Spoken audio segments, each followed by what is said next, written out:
actually a very special kind of computer game company. Basically, we are providing a better solution for children who may have problems with attention or anxiety, maybe even depression. What we do is we make computer games which the children control by relaxing or concentrating. So because the game is fun, they're trying to get better at it and play it often. And that means they're practicing, without realizing it, how to relax and concentrate when they want to. They're actually controlling the games directly with the mind using a headset like this. Við erum sem sagt svona upplýsingartækni hugbúnaðarfyrirtæki sem framleiðum svona hugbúnaðarlausnir fyrir heilbrigðiskerfi víðs vegar heim með það að markmiði að einstaklingsbinda áhættu sjúklinga með því að spara pening innan heilbrigðiskerfa og gera þau hagkvæmari í notkun á alla vegu. Tulipop svona grunn hönnunarfyrirtæki og okkar markmið að framleiða litríkar og skemmtilegar gjafavörur með þessum fígúrum og ævintýraheimi sem Signý Kolbeinsdóttir hefur teiknað. Við stofnum fyrirtækið í byrjun árs 2010 og höfum náð fínum árangri síðan þá. Við erum að selja vörurnar okkar í 11 verslunum á Íslandi og 20 utan Íslands og höfum fengið mjög góð viðbrögð alls staðar þar sem við höfum farið. Þetta svona svolítið flókið hjá okkur. Þetta tvískipt fyrirtæki. Við erum annars vegar að vinna með vélbúnað, tölvuvélbúnað og hins vegar erum við að vinna í forritun, að gera svona apps fyrir snjallsíma. Android svona aðalverkefnið okkar, en við gerum líka fyrir iPhone og Nokia Symbian. Við erum nýbúin að gefa út forrit sem heitir Skelfir og það gerir notandanum kleift að fylgjast með öllum jarðhræringum á Íslandi.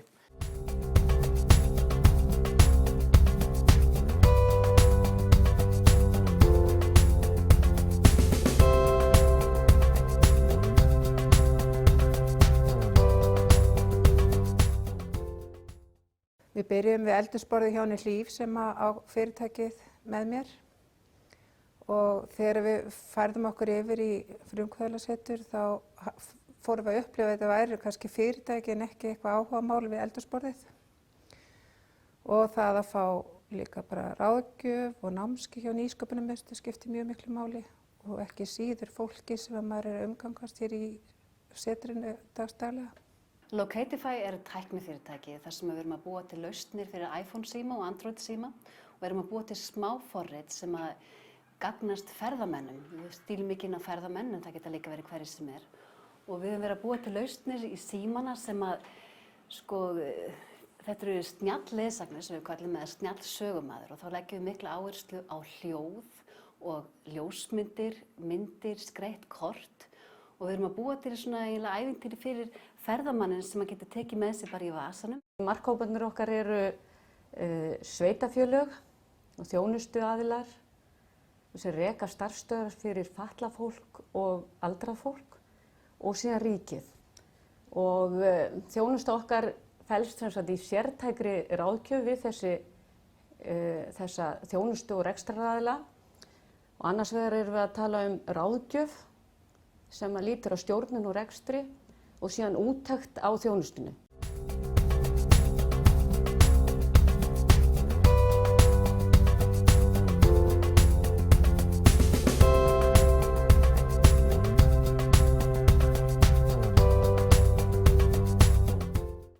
Við gerum lyfjanæmispróf á krabbameinsfrumum.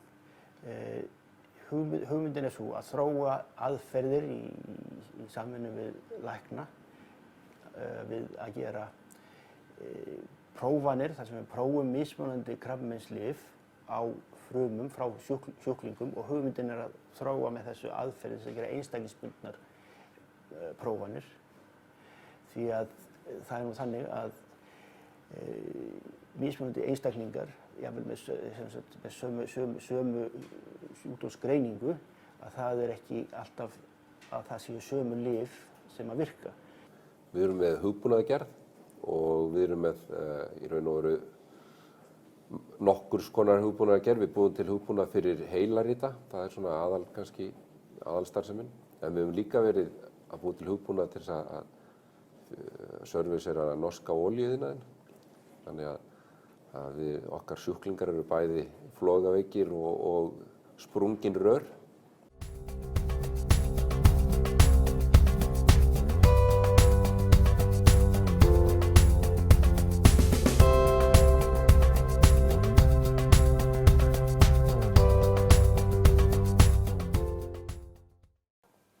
Frábæra ráðgjafar hérna sem hafa stutt okkur í því sem við erum að gera, bæði varandi fjárhagsáætlanir, tengsl við fjölmiðla og líka bara leiðbeina okkur varandi styrki og annað sem skiptir náttúrulega ótrúlega miklu máli.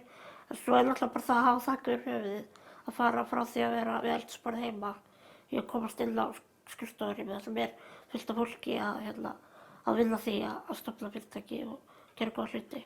Þannig að þetta er bara búið að breyta öllu fyrir okkur.